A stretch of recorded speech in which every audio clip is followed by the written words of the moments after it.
Here we go. Good morning, good afternoon, everyone. Good afternoon, Kamales. How are you? Good afternoon. I'm well. How are you doing? Very good. Busy Monday, as we were just talking about it, but it's been a very productive day so far. I'm very happy that we are finally managed to get together. Since last week, we had a little technical hiccup. I want to welcome everyone from wherever you're joining. Thank you for taking some of your time on this always busy Mondays to join us for this new series of Beyond Profit. I'm Jean-Christian Rindoni, your host, CEO and founder of Symbiosis Infinity Group. We're a conscious business growth consulting company, and we help companies and firms, organizations around the world to reach purpose and profit by designing and implementing circularity projects around different industries in order not only to grow your profit, but also create impact at the social and environmental and economic level. Don't forget to drop us a line in the comments where you're joining us from. Leave your LinkedIn as well profile so that we can connect after the show. Today, we are having an amazing topic that I'm sure everyone is looking forward to. The rise of conscious AI, artificial intelligence, is taking a more and more prominent space in our world with, of course, all the positive aspects, but also all the aspects that some of us fear in terms of replacing human and machines, and to which extent consciousness can enter the artificial intelligence. We're super happy to have Kamales Lardi with us. She's a world-renowned expert in AI and in sustainable technology. And a warm welcome. So please introduce yourself a little bit more so that our audience can get to know you more. And then we'll start with the Q&As. Thank you for having me, JC. It's a pleasure to join you here today. So a bit about my background. I started off, in the tech industry probably about 25 or almost 30 years ago.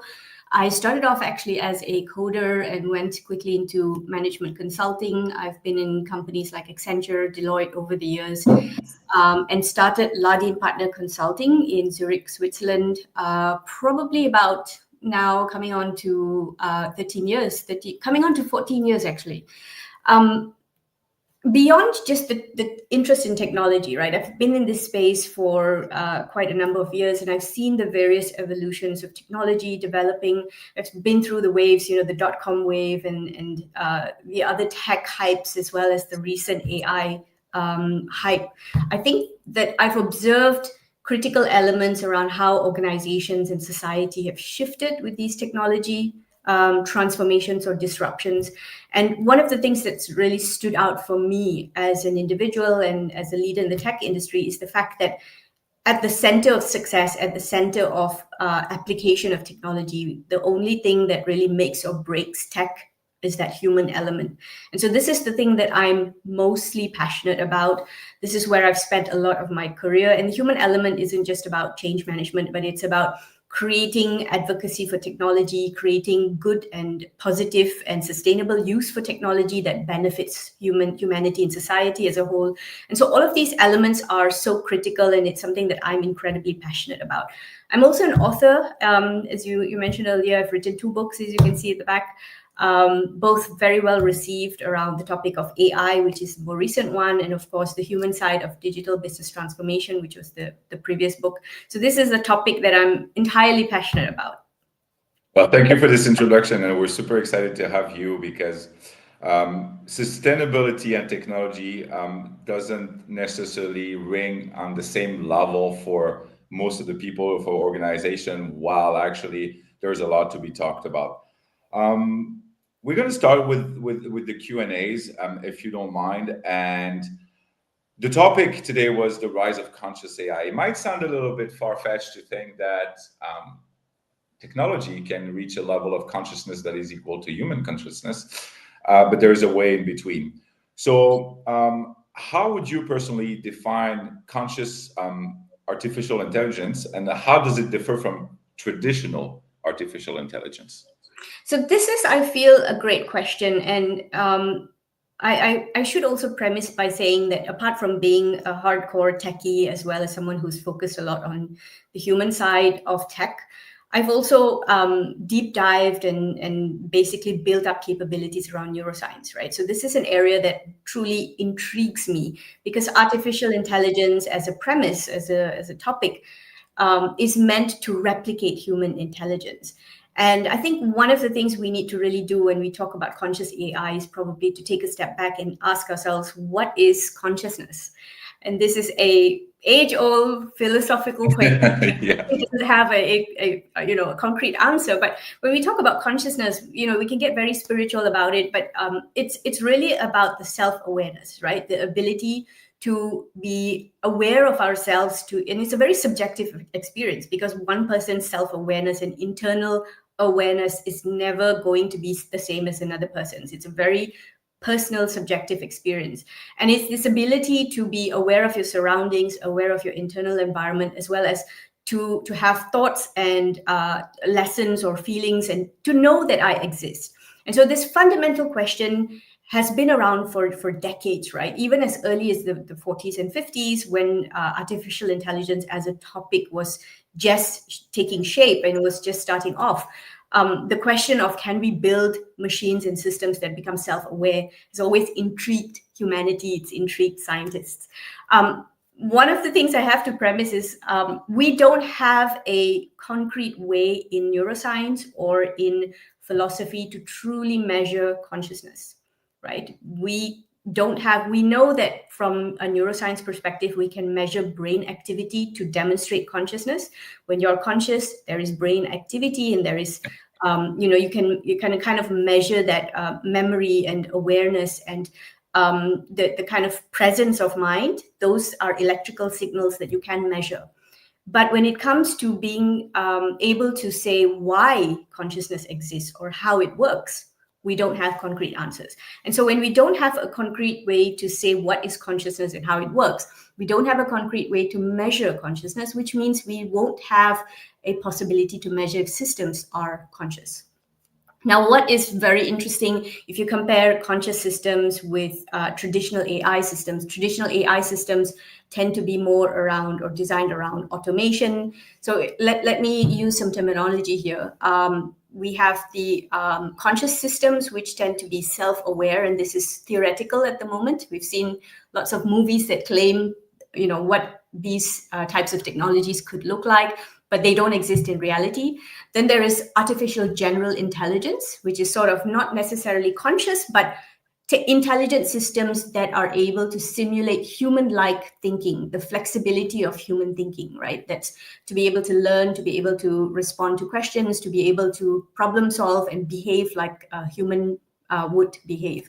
And then you have narrow systems or narrow AI systems, which are what we have today. Most of the AI technologies that exist today are narrow AI systems, which basically are built to do specific tasks really well.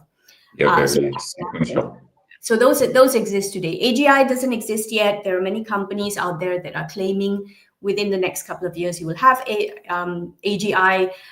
There's no one claiming that we would have conscious AI yet. I think that we're quite far away from that. But AGI is something that most tech companies are talking about at this point. So when we talk about traditional AI systems, they tend to focus on automation. They tend to focus on doing what we do better, cheaper, faster. And they do things so fast that it simulates human intelligence. It simulates that, the way we do things. However, they are still narrow AI systems, and they're not artificial general intelligence yet. And so this is one of the key differences, I think, that we should highlight in that sense. Well, thank you for this very extensive answer. And you touch a very good point in terms of consciousness and the level of consciousness that we can all have as human beings, depending on our sense of self-awareness and what is, our own consciousness and the collective consciousness as well, which, from a spiritual point of view, all binds us, and we're all part of one elevated common consciousness that we're all just tap energy on. And this relates to also our own level of consciousness, and being able to, duplicate that to technology and to artificial intelligence is something that I think personally is fascinating, because to what level of neuroscience and what level of spirituality do you bring to this kind of increased awareness of artificial intelligence, and this is opening like a Pandora box that can, really elevate humanity as a whole, but also really have some question marks on how, to which extent would artificial intelligence develop its own consciousness at the end of the day. So it is a very interesting topic. I'll just pause here to say hello to Manoy, to Enrique, who are joining us from Orlando. Manoy is also joining us from Singapore, I think. So thank you everyone for tuning in. If we go a little bit deeper on this aspect of conscious AI versus traditional AI, what do you think are the key factors or breakthroughs that will trigger, our conviction that artificial intelligence could be as aware as human intelligence? So I love falling back on things like the movies and stories, right? So as far back as Isaac Asimov writing about iRobot, the story of iRobot, we've had movies in Hollywood and all over the world that's talked about conscious AI systems or intelligent machines that can interact with us like an almost human level, as far back as the 20s, 30s, 40s. So I feel this curiosity that we as human beings have for what systems could be, the curiosity for whether we can create life out of something that's not alive. This human curiosity is probably the fundamental of what triggered a lot of innovation over the decades, right? So this is, I think, a very healthy curiosity to have. It keeps us going. It keeps that innovation going. What we're seeing today, though, and I feel these are two factors that are driving a lot of the conscious AI and artificial general intelligence discussions that we're seeing. One factor is that there is a lot of investment that's actually going into tech companies today with the promise of AGI. Right. So the tech companies are almost motivated financially to keep that story going around we are building AGI, we are building systems that are going to replace humans at some point or become more intelligent. And as much as we see many of these tech leaders globally announce, there's dangers coming and being alarmist about AGI, they're still building them and they're still kind of accelerating and perpetuating the stories around let's build systems that could potentially become an issue for us as humanity. On the other hand, there's also this element around, I feel that as people, we are interested and we are curious for systems that could actually support us and become a closer part of our lives in terms of supporting what we do and how we do things. Right. And so there are quite a lot of curiosity and innovation around what these systems could potentially do. And I feel that curiosity is kind of driving forward or triggering some of the discussions around conscious AI. So what if question is quite an exciting question to have out there in the market. Sure. Well, yeah, human curiosity doesn't have any limits, I would say. The more we discover, the more we want to discover. The further we go, the further we want to go. And I think that, that you're absolutely right. That's what drives innovation in all its forms. And that's also what drives us as human beings to learn more, to go a little bit further, to push ourselves, to be able to explore unknown territories outside, but also within ourselves. And we're talking about consciousness, and having a more and more awareness it is very important of the human factor and the human development factor, but it also requires a lot of inner work to be able to really raise your level of consciousness and be able to show up in the world like you're supposed to. So looking at all this, and you just mentioned earlier very rightly that we're not even close to being able to develop what we would call conscious AI or self-aware AI. What do you think it will take for at the technological level to reach this point? And isn't it far-fetched maybe to think that we can duplicate our human consciousness or human qualities into artificial intelligence and technology? I think that's a great question. So there are a couple of points here, right? We've developed over the last, I would say, since 2022, over the last 2-3 years, the rapid development of AI capabilities has, it's accelerated so much. That was since the point of ChatGPT launching somewhere in November 2022. Where we saw this systems now becoming accessible to the masses, being more intuitive in their use, being accessible in terms of, instead of having technical capabilities, you just have to go onto a website, type in natural language, and suddenly you're interacting with AI, which was not possible in the past, right? You needed to have a certain level of capabilities or skills to interact with AI systems. So this shift happened where suddenly AI is part of everyone's life. We're all using it on a daily basis. I think ChatGPT has like 800 million users per week, which is like, an astounding number. What actually, and taking that sort of rapid acceleration or that rapid development, keeping that in mind, if we think about exponential growth or continued growth in that sense, there could be a AGI system, or there could be a conscious system, down the road for us. But there's actually been a recent study. So this is an important question many technologists and scientists are asking. So how far is it? So for example, Anthropic is one of the only companies that has put a timeline out there and said by 2027, we will have AGI available.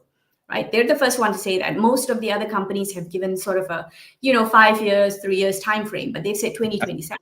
So there was actually a research done where a group of scientists basically took there's 10 cognitive capabilities that define human intelligence, right? So things like working memory, auditory and visual capabilities, problem-solving capabilities. So there are 10 capabilities, and they measured ChatGPT against those capabilities to see, okay, are we really looking at 3 to 5 years time frame where AGI could exist or conscious machines could eventually become a thing? Based on the outcome of that, ChatGPT 4 only reached 27% of sort of AGI capability, right? That's the intellectual capability similar to humans. Whereas ChatGPT 5 hit about 57%. So a realistic time frame when we could potentially see a system like this existing would be about 2040 based on that study, which I feel is more of a realistic timeline if we can think about the development of systems, as well as, let's not just think about the technology development itself. We have to consider the fact the infrastructure development around it, right? The ability to power such systems, the ability to manage such systems, the data behind that as well. If we think about and I'm talking a lot about ChatGPT, but most of the large language models that exist today are built on or trained on information that exists in the web, right? So they're trained on about 5% of free or open information that exists on the web, open data sources, as well as information that they have access to, right? 95% of the information on the web sits behind paywalls or logins, so they don't really have access to it. And then there's a small percentage that's in the dark web. So what we're seeing are systems that are starving for information. It's like they're like the stomach, right? They're not the brain, they're the stomach. They're just sort of eating lots of information and they're starving for more information. We're running out of content to give them, right? And then we have the human capabilities as well, where we are seeing, people need to be able to accept these systems and to use them. And we're then also looking at regulatory environment. The regulatory environment is playing a catch-up game with the systems that are being built. At which point are we going to hit a kind of roadblock that says, stop developing these systems? So there's lots of barriers, there's lots of challenges. The systems themselves they have their own limitation, what exists today, right? That prevents them from becoming conscious or becoming artificial general intelligence. So for example, the data or the systems are built that don't have interactions with the spatial or physical environment. They exist on kind of a 2D environment where they're interacting with data in that 2D environment. So they're not actually developing in a way a human would develop. And if I give you an analogy, LLMs are built on about 20 billion tokens or 20 trillion tokens of data. 20 trillion tokens of data are like words or bytes of information, right?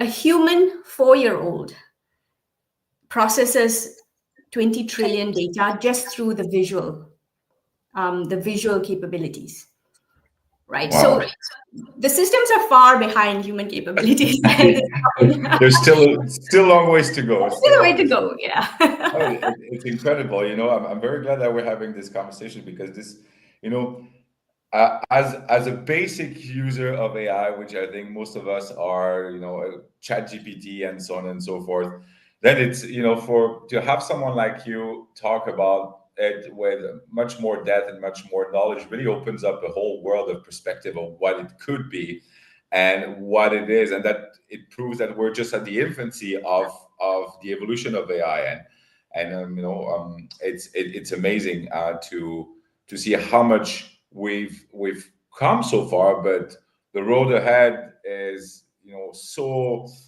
full of possibilities to develop responsible and sustainable AI and conscious AI that it is amazing. And every time we have this discussion, the movie that comes to mind is The Matrix, for example, which is the first image that I have with the binary codes and everything else. So it is a very important conversation to have because it is the future of technology, and with a lot of this, pros and cons, and with the rise of artificial intelligence, we also need to check the human evolution that goes with it. So if we move a little bit further towards the relation between human evolution and the evolution of artificial intelligence, do you see AI as a threat to employment or human job, or as an opportunity to reshape the purpose at the workplace? We hear a lot of companies saying, "Oh, we're going to lay off 10,000 people. We're going to replace them with robots thanks to AI." And I think a lot of people are scared to say, "Well, are the factories going to be fully automated and run by AI? What about the human factor?" So, what is your stance on it? So there are a couple of points that maybe I want to highlight. First of all, we've seen these evolutions before, right? Through the first industrial revolution, second, third. There's always been a shift where technology comes into play, technology takes over a certain amount of work or tasks, it shifts the way we do things, and then humans take on a different role. And I feel this is the next evolution of that. And granted, this is truly the first time in humankind or human history that we've seen technology that has such sophisticated capabilities, that has such human-like capabilities to be able to interact, interface, and kind of almost think the way that we would like it to think, right? So it's a very intelligent way of engaging and interacting. But that shift is still the same. The shift is happening at an accelerated pace, but it's still the same. And I feel there will be a certain amount of tasks that get automated, that get optimized, and these would be repetitive tasks, obviously the lower end of the scope. But eventually also more intellectually or cognitively challenging tasks. But then we will see humans shift into critical roles, where we need to still be at the center point of how these technologies are used for us to truly get value from them for society. And this really comes back to having that human in the loop, having that explainable systems, having that human oversight to ensure that we are not overreaching with the technology. Just because the tech can do it doesn't mean it should, right? And so this is my stance on that topic. If I can just share an interesting analogy, a couple of months ago, there was a story that went viral about a robot that's being built in China that can incubate babies, a pregnant robot. I don't know if you saw that, JC. No, well, that's it was a hoax. It actually turned out to be a hoax, but scientists are actually working on a robot or on a AI system or technology that can incubate premature babies. So the technology exists and it is being developed, not in the way that was pictured with a robot and a baby in it, but it's an incubating system that's AI developed, right? Now, the question comes back to, just because you can do that, does it mean we should? What that means for society, how that's going to shift the way we as society treat, reproduction, And obviously, there's positives about giving access to people who don't typically have access or who were not able to have children, for example. But on the other end of the spectrum, it could open up possibilities for misuse. And this is where that human oversight is so crucial, and that comes into play. So my strong feeling is that people need to always be at the center of any technology development, because we bring the consciousness, we bring the conscience to that discussion. Brilliantly said, and I love just like what you said a few seconds ago. It's not because you can that you should, and this is something that I hope the people that are driving the technology forward and the development of AI forward will be able to set barriers for themselves and for the ideas that they have of what applications can AI have, because virtually with the growth of AI and the technology development, the sky is the limit. Anything can be done, right? But the human consciousness level and the different I would say barriers that we need to set for ourselves in order to respect humanity and in order to respect what is ethical, and not go beyond that, is a very important part of the human factor within the development of AI. Yeah. So we hope for ethical practices, sustainable practices, and I would say human type of practices when it comes to this, and not let this get out of control. Because I don't know what you think of this, but once AI can just think by itself and just decide by itself without any human intervention, then there's probably no going back from there.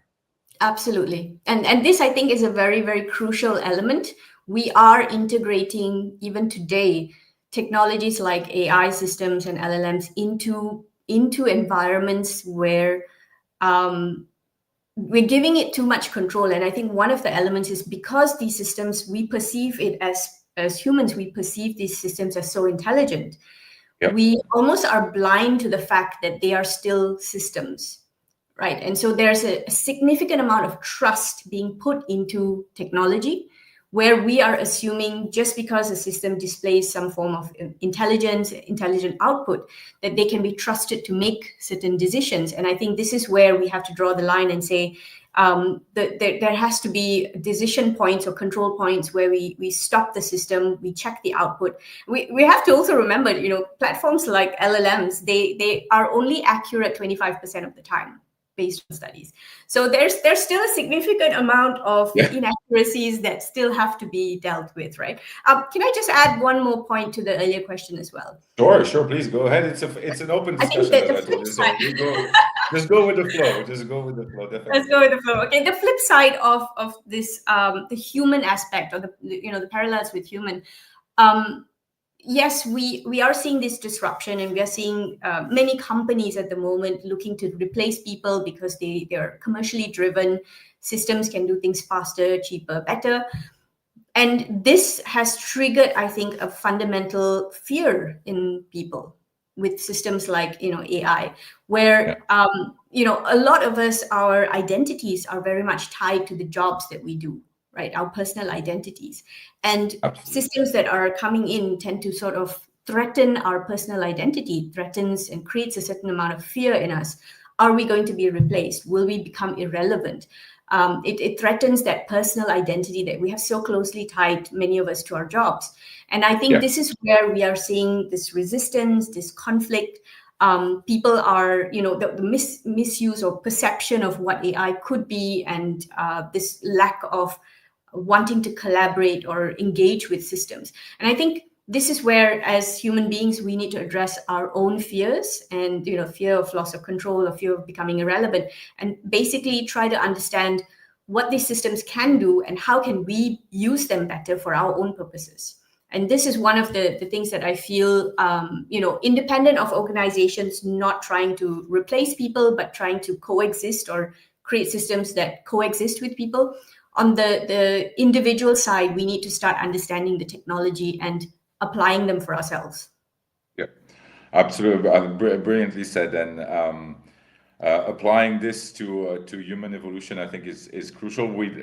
We cannot go back. I believe that we cannot go back to what was, and that we have to embrace that, and we have to really develop it in harmony with our own evolution as human beings, not only I would say not only in terms of in the physical, in the 3D reality sense, but also in terms of our spirituality and be able to embrace that. I would just like to take a few seconds to thank Enrique, who's being super active in the comments. Great distinctions, Kamales, great conversation. Thank you. Sustainability is a factor. Go JCBL. Yeah, we'd like to drop a line that both Kamales and I were part of the Global Chamber of Business Leaders. And a big shout out to Dejan Stansel, or the president. I don't know if he's watching this, but I'm sure he'll watch the replay. So thank you for tuning in. Please, other people, we have Vijay Kumar, who's joining us from Singapore. Thank you all. Don't hesitate. Don't be shy. Drop a comment. Tell us what you think. Drop your LinkedIn. We're here to connect. We're here to really raise the bar of all these very important discussions. Let's move a little bit further down the kind. I would just touch base now the ethical and the governance side of AI and technology. So what do you think is very necessary at the moment, and maybe in the near and far future, in terms of framework that should shape the development of AI, so that, as we discussed earlier, that it doesn't get out of hands? So there are some fundamental elements. I think one of the first key piece is ensuring, so my personal passion is as well in this area, ensuring that teams that are involved in building these systems, there's sufficient diversity of thought that's included in that team. And what that means is people from various backgrounds who are involved in the development of AI systems. And they're involved in the testing and as well use of those systems, right? Because what happens when you have, and this is what is in existence today, most organizations don't have a very diverse team of people that are involved in building AI. And when you don't have that diversity of thought, people from different backgrounds, cultures, regions, and gender identities and so on, we tend to not recognize bias beyond ourselves, right? If something is biased towards us as an individual, we recognize it, but if it's biased towards someone else, it's difficult to recognize unless you experience. This is crucial point, right? And so we are building systems that are transforming lives, transforming crucial parts of people's lives. And so we need to ensure that teams that are involved in building these systems come from diverse backgrounds, so they recognize, okay, if we use a system in this way, there could be a certain bias, or we're not recognizing a certain bias that exists in XYZ. If I give you an example, this is not even something AI related, there was a very funny video online where a person with darker skin, an African person, had gone to a conference and went to the men's room to wash his hand. And the sensor underneath the soap dispenser couldn't recognize his skin color, because the system was obviously built and tested on a certain range of skin colors. So when he put a white tissue over his hand and then put it underneath the soap dispenser, suddenly he gets the soap. And so he brought then his colleague in and said, you try. And so they did this really funny video about this, right? And so they showed how come this. And so this is a very simplistic example of how bias or not looking beyond our own bias, or not having diversity of thought. Obviously, they built a really great soap dispenser, but they didn't test it with a range of people. And so I think this is where AI systems have to very crucially have this diversity of thought involved. The second piece is really also around diversity of data, ensuring that there's no bias in the data. And it's so crucial not to hard code biases into systems that are being built, into the data sets that we're testing them on, right? Another great example, there have been many studies that have demonstrated, and I think there was one recently as well, which I saw last week, where ChatGPT recommends a different salary range for male and female people. So if you go in and says, help me negotiate my salary, and it recommends a lower salary range for a female compared to a male. And there's many studies with LLM systems that have shown similar biases. So this is a very, very crucial element, ensuring that the systems that are being built are actually being built for everyone. Another crucial one is explainability and transparency. We need to be able to understand how the systems make decisions and why they make those decisions. Today, they are not very good at telling us that. So when we build the systems, we have to make sure we're building in checkpoints. So at every point, it tells us why and how it makes decisions. And that transparency is crucial to have, that we are able to then audit the steps of the process and the thinking behind it. These are, for me, some of the fundamental. Obviously, there's a lot more aspects, but I think I would prioritize these elements. Great. Well, yeah, thank you for this extensive answer. And I think, yeah, making sure that we have checkpoints and points where we can actually check, not just face the consequences at the end, but along the way be able to check that and put the necessary framework around it, I think is very necessary. I'll just quickly check Enrique. Thank you, Enrique, for being so proactive here. He says, I believe that the tendency of humans' love of convenience will drive this faster than estimated.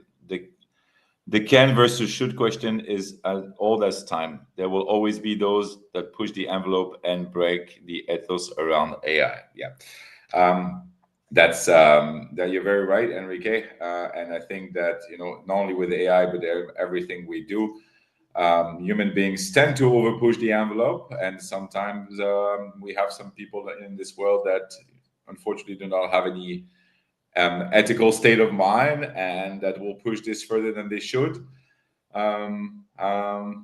to basically figure this out afterwards, after the aftermath. So it's this is the way human beings are, but I think that with the right framework and with the right legislation, there will be less and less, or less probability that this gets out of control. What do you think, Kamales? I feel, this comes back to what you said in your introduction, JC. It's purpose driven, right? Purpose driven, and that purpose is so crucial. And you can see a very clear difference with tech companies, and I'm zooming in on tech companies because this is my industry. Yeah. Tech companies that are purpose driven and have certain value boundaries that they work within, and they want to achieve X, Y, Z. And then there are companies that you can clearly see kind of, breaking the rules, crossing the boundaries, and, going into spaces that they shouldn't, doing things that they shouldn't, and then claiming, we didn't know. This is a pet peeve of mine. I think there's a lot wrong with the tech industry today. There needs to be a lot more purpose and values built into the tech leaders as well as the industry. So yeah, I feel this will be a battle that's as old as time, that we're going to have to keep fighting. Great. No, purpose and values, definitely.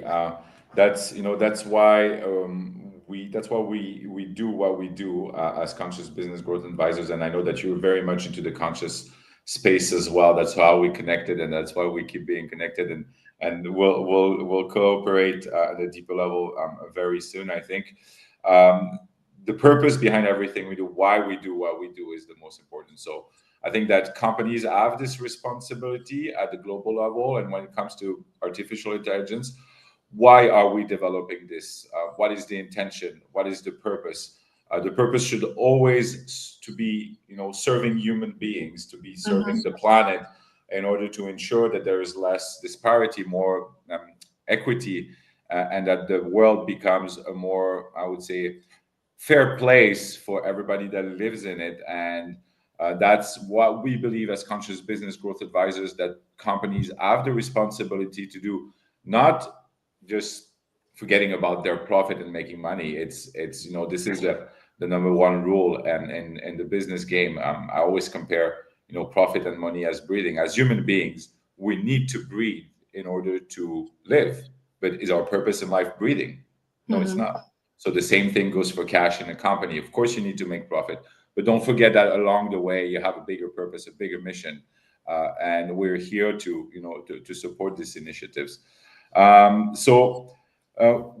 We were talking about you were talking about the tech companies. What role do you think these companies have in shaping the development of technology, and how do you see the interaction between the tech companies that are at the forefront of the development and the governments that are putting together, the frameworks and the regulation for that? That is an excellent question. I feel like we see this across the board, even with the EU AI Act. At the end of the day, decisions around specific technologies that are being built falls back into the country level. And at the country level, you have the tech companies that are making these crucial decisions about the tech that they're building, right? So the tech companies at the moment have a overextended responsibility and focus and priority in terms of building these technologies. We're still playing a catch-up game from the regulatory perspective. Users are adopting the technologies almost as quickly as they come out. I feel there are 4 key stakeholders that need to collaborate really well. We have the government regulators and agencies that basically have to create the boundaries within which we can play and create innovation, and not stop the innovation, but have effective, safe environment where we can build, right? We can innovate. You have the companies that actually bring that speed of innovation, that accelerated ability to innovate and to build, and also the on-the-ground experience, right? They've done it on the ground. They know what it takes to build these systems. Then you have the educational institutions, the higher learning institutions that actually bring this sort of new ideas and new capabilities and thinking outside the box, and also bringing in the crucial element, which is the workforce, right? The future talents, the future capabilities. And then you have the user themselves, the citizens, the people. The people play an important role, not just as users of the system, but also as watchdogs, to be able to recognize when something is not working well or not working as it should, or is being misused or overstepping boundaries. And I think this is a crucial role that we're not seeing enough of. We don't see enough of people being empowered to kind of step up and say, I recognize something is wrong with system XYZ. You see this with social media today. There's quite a loud voice around, the way Facebook, Instagram, even LinkedIn, there's a lot of content out there about misuse or, how the algorithms are not working well, but they're not being heard. They're not being taken seriously. And I think these 4 stakeholders need to work better together, and we need to create some kind of forum where we can work together. Here's a great idea that to work to work on. Well, I'm sure that as we say, purpose evolves, and the stakeholder mapping of whatever sector also evolves, and they're constantly changing. And I'm sure that we're going to see more and more actors and protagonists in this AI platform, in the world of AI, that are going to pop up. And it's very important for each of the stakeholders to recognize their responsibility and the role that they have to play in the development. And as you mentioned, the communication between all of the stakeholders is very important. When you're a part of an ecosystem, you need to be able to figure out what is your role, how you can contribute positively, but how you can interact with your peers in order to ensure that we're all moving in the same direction and have the same kind of vision for the development of AI. We're already 43 minutes in, and it's been a great discussion so far. We have one LinkedIn user, there's no name, has a question. So let's pop on this. I have a question. AI can be helpful in majority of work, but when it comes to human skills, will increase in AI usage reduce human skills? I think that maybe the question is, are we going to let AI take over what we used to do and not developing any more skills, and say, okay, I don't have to know that, I don't have to get that knowledge because AI can do this for me? How do you think this is going to evolve? I think there will be we'll have both worlds existing. There will be a number of people who are happy to utilize the systems and outsource part of their cognitive capabilities, which is not new, by the way. If you think about our smartphones, right? How much of our cognitive capability have we outsourced to the smartphones? Yes, Charles. Yes, I mean, I don't use the calculator anymore. I don't, you don't have to read the analog clocks. You don't have to remember phone numbers. I've outsourced quite a bit to my mobile phone, right? Yep. I think something like that is quite similar. We can actually outsource quite a lot towards these AI systems, and there will be some people who are quite comfortable doing that. There will be others who rather retain, and I think this is, for me, it should be a personal choice. If you're forced into doing it in a work environment, that is something that I would raise a question with employers and companies around how much should be given over to AI. And so something that I have personally done, and you may have seen a post a couple of weeks ago, about 2 weeks ago, where I'm currently running a study with in neuroscience to measure how people utilize AI systems, and so with AI and without AI, how they perform certain tasks, to measure brain activity around that, and to come up with sort of a framework for best use, right? When is the most optimal use that you don't give up your critical thinking, you're still being very human, very creative, and very critical in your thinking, but you optimize the way you use your systems. And so there's a way to kind of demonstrate this, and I'm happy to share the study when it's published in a couple of weeks. Great. Yeah, I think last time we had an internal meeting, we discussed that, and I saw your post, and I think this is a very interesting topic, because it takes a lot of our brain, and our brain pathways can always rewire to the circumstances and to what we learn. So it's in constant evolution in one way or another, and how the brain is interacting and comprehends artificial intelligence is also bound to evolve as AI evolves. So indirectly, the evolution of AI will have a direct or indirect influence in the way our brain functions and evolves, because new pathways will be created and are being created to adjust to the new reality of AI. This takes another level of discussion regarding how much influence, not how the humans will influence AI, but how AI is going to influence us from a neuroscientific point of view. And I think this is a brilliant topic to approach. It is an absolutely fascinating topic. And I have actually written a Forbes article about this, because we are already being influenced by AI systems in the decisions that we make and the way that we think, just simply based on the amount of information that is being exposed to us and how the algorithms define or put forward that information to us. The way that we make decisions as human beings, it's an accumulation of data, right? So the more information about a certain direction that we see, the more influence we get towards that direction. And so this is what we're seeing with social media use, people being actually shifted towards a certain direction of thinking based on how much of that information they consume. So it's a very fascinating area to look at. It is, and I look forward to the results of your studies, because this is something I personally enjoy knowing about, being very self-aware about brain capabilities and how your new pathways open, and how our human brain can adapt, because we as human beings have the faculty to adapt to any type of situation, and our brain is constantly evolving and creating new pathways towards understanding the world outside of us and the different, I would say, tools that we have at our disposal. And this is what has made, I think, humankind so able to evolve and be resilient over any type of circumstances and any type of challenges, but also any type of, I would say, new technology coming in. And it's true that the older we get, the more difficult it is to embrace new technology.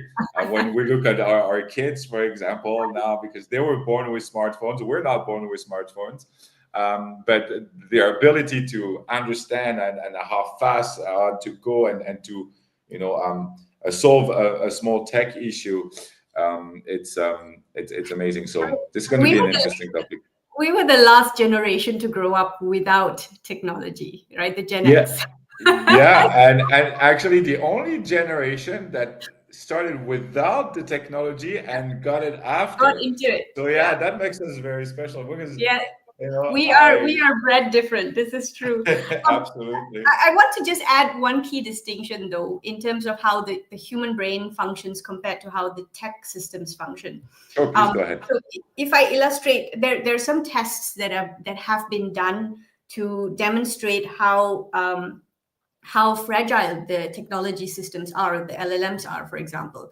So if I give you an example, I would give you a word problem to solve, or a math problem to solve, right? And let's say you're doing that math problem, and in between halfway through that math problem, I add in a sentence that can throw you off. So my cat loves to eat salmon. Yeah. What Okay. you would do as a human and your human brain would do is you would recognize that as irrelevant and continue doing the math problem. Now, with LLMs, what they have found is they get distracted by such disruptions. And it can increase compute power and costs by up to 50% just by adding this one. This is called the cat attack, by just adding this one sentence into a problem. So it disrupts the process of thinking. And this demonstrates that the systems are not as intelligent as we think they are, right? First of all, they're not as accurate with their responses. They're not as intelligent in problem solving. Another example is the none of the above, NOTA, which is another test that's done.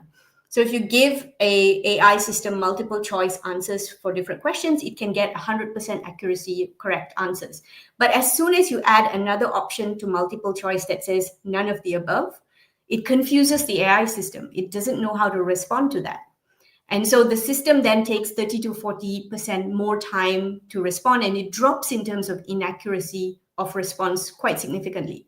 And so these kinds of tests demonstrate that we're really at an infancy with the intelligent systems that we have, right? And our brain is so much more significantly advanced in how we process information and how we problem solve. Well, I'm learning. I'm myself learning a lot today, so I'm very thankful. And it shows how how our nature developed our brain and how we keep on developing it, and the learning process, and how brilliant we are as human beings. We're perfectly designed machines, if you want to call it like that. Not only our bodies, but our brains. And sometimes we take this for granted, but when we're having this kind of conversations, there's no amount of technology that currently exists that can compare to who we are and what we can do as human beings. And that makes you think a little bit more about what we can do, and the power that we have inside our brain and inside our beings as well, in order to achieve whatever we set our minds to do, because it's all in here. We don't need any enhancement, even though we're coming to this. I think in the next few years, with the chips that will be implanted in the human body, that they plan to do this in order to enhance. And to what extent will this benefit us? I'm not sure, but it's very, I would say, encouraging to see and to hear that from you, that the human brain is far more capable than any existing machine at the moment. We have our LinkedIn user in India. There is a recent post on Instagram. A company reported that the entire report using AI, which when cross-checked, and the whole report was with false data and AI generated. Okay.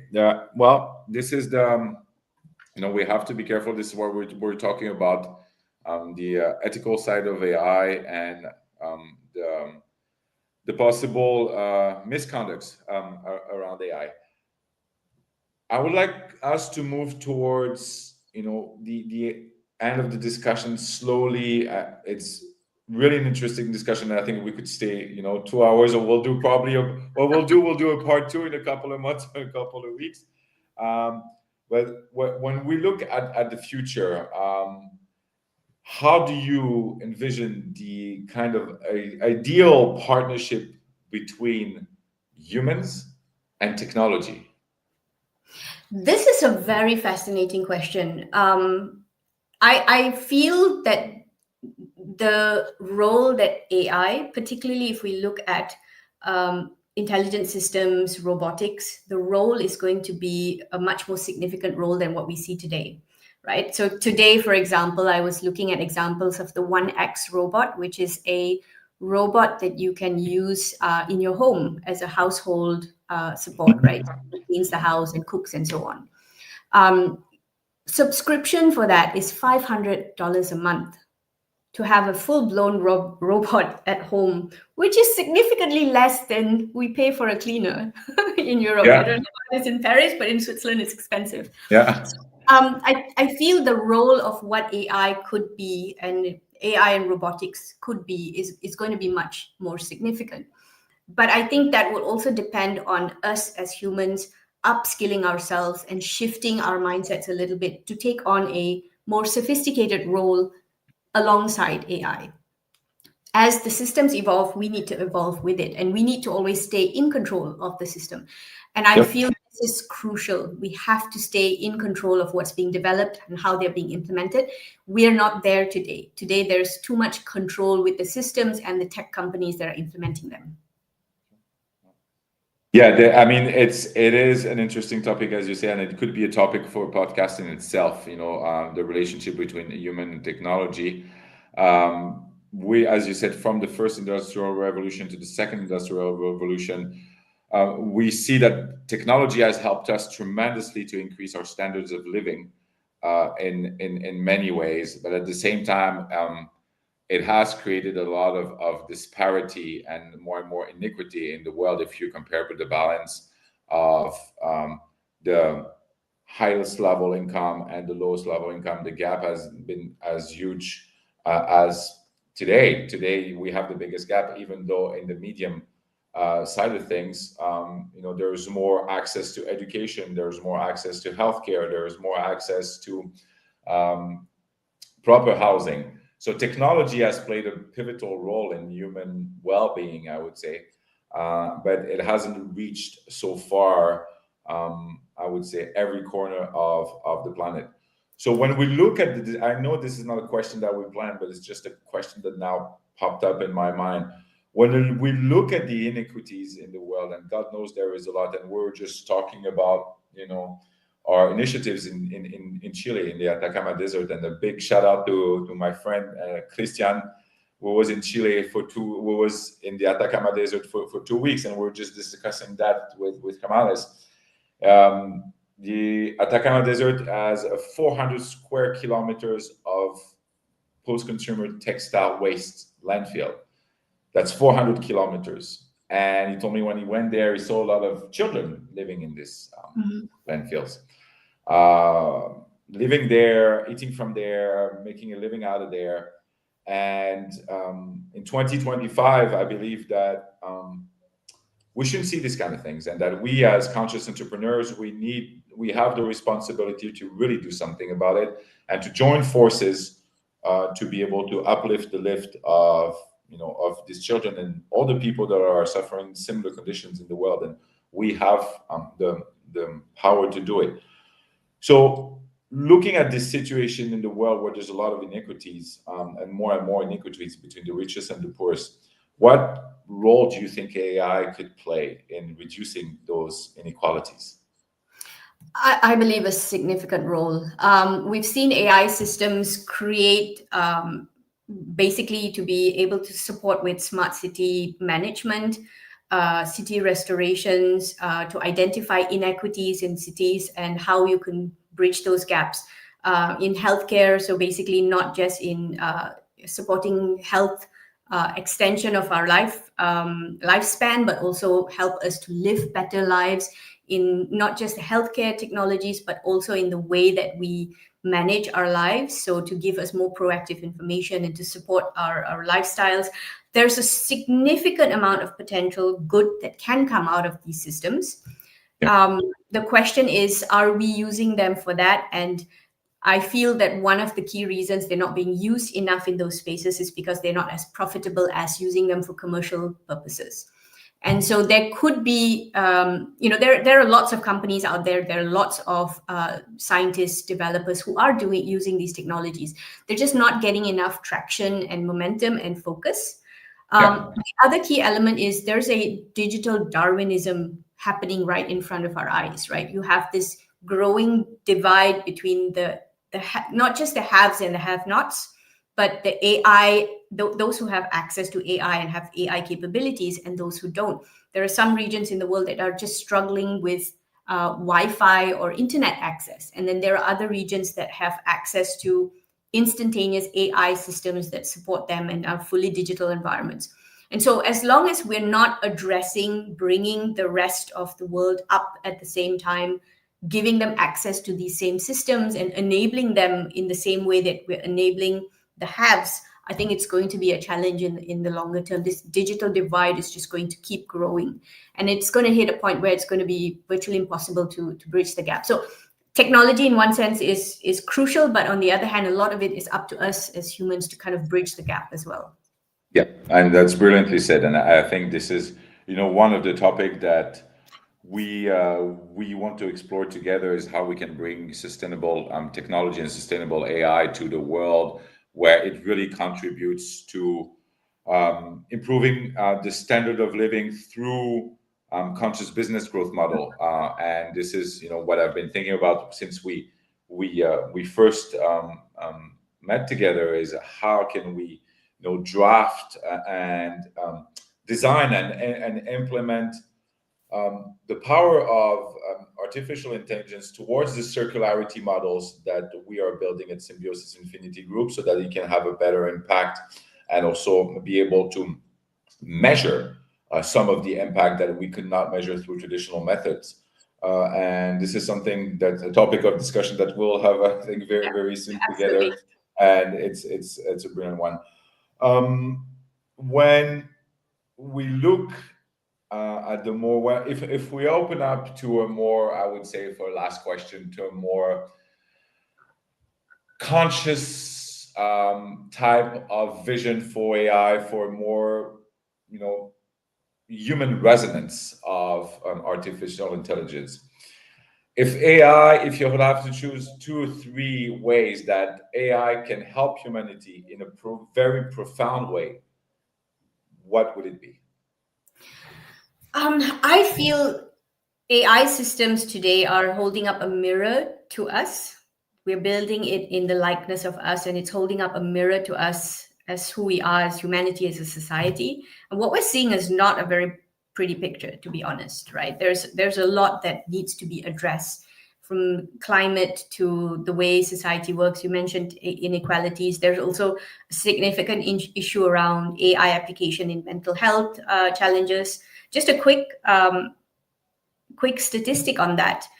ChatGPT recently posted some statistics. On a weekly basis, 0.07% of their users have indicated mental health issues as they chat with the system, right? So this is suicidal thoughts, or this kind of basically people who have mental health challenges, emotional dependencies on their AI, and you can see that from the chats. So they have 800 million weekly users, which comes up to about 560,000 people on a weekly basis interacting with ChatGPT and demonstrating these challenges. And ChatGPT responds in an appropriate way only 27% of the time. So the systems are reflecting the challenges that we see in humanity. And I think it's an opportunity for us to think about how we actually want to implement these technologies in our society. I don't have the actual answer to how it should be, but I believe it should be, as I said earlier, purpose-driven and values-driven. Yeah. But that could mean different things in different societies, in different cultures, right? So we need to think about human values and what are some of the kind of boundaries we want to set for the systems. Should we do what we're doing? Should it be implemented in XYZ areas? And to create these solid boundaries that ensure we still maintain control of technology and we can continue to apply it in an innovative way that helps transform humanity. Perfectly said for a wrap up, I would say. Thank you. Just before we have Enrique, thank you, Enrique, for interacting again. Any technology we give authority over our responsibility to govern our thoughts and actions, to our decision to digress to a primitive form of our existence. That is rightly said. And we have Eugenie. Hello from Israel. Hello, brother. How are you? I believe we could continue speaking, but we hit the 1 hour mark, and it's been I hope you enjoyed it as much as I did, because it's been really really flawless discussion and really informative and really pleasant. And I think we have some key takeaways here. We are still at the infancy of the development of AI, and that it's not just a one-way street; it's a two-way street interaction between human consciousness and the development of conscious AI and so on. So we need to treat this very carefully with the proper framework. And there is a lot more than the AI can do to uplift humanity's level, not only in terms of consciousness, but also in terms of standards of living. And we're just talking about inequities. The most important thing is that we do this in a very ethical and sustainable manner, and that we don't forget, and I think this is for me the biggest takeaway that everyone should have, is that our brains are still far more advanced than any technology that there is out there. So I would suggest everybody to try not to use ChatGPT so much. Don't outsource too much. Yeah, don't outsource too much. Make your brain work. We are wonderful beings. Each and every one of us is unique from an energy imprint point of view, but also from a spiritual point of view and from a neuroscientific point of view. So don't forget that we as human beings, we are the most advanced piece of technology on this planet, and that we're capable of so many good things. And I believe that contributing in a positive manner and in an ethical manner to the development of AI is not only a requirement, but it's a duty that we have in order for it to have a really positive impact in our human development. Absolutely. Well said. Thank you for having me. It has been a... Thank you, Kamales. It was a pleasure having you. Thank you, everyone, for joining. We will have the recording on LinkedIn and on YouTube. It will be posted on my profile and on the Symbiosis Infinity Group profile. In 2 weeks, we'll have Kathy Eastwood talking about conscious leadership and what are the values that need to go with you being a conscious leader and conscious entrepreneur. It's going to be a great discussion. Kamales, thank you, and we'll be in touch, shortly. Thank you. Bye-bye. Thank you. Thank you, everyone. Take care. Have a great day.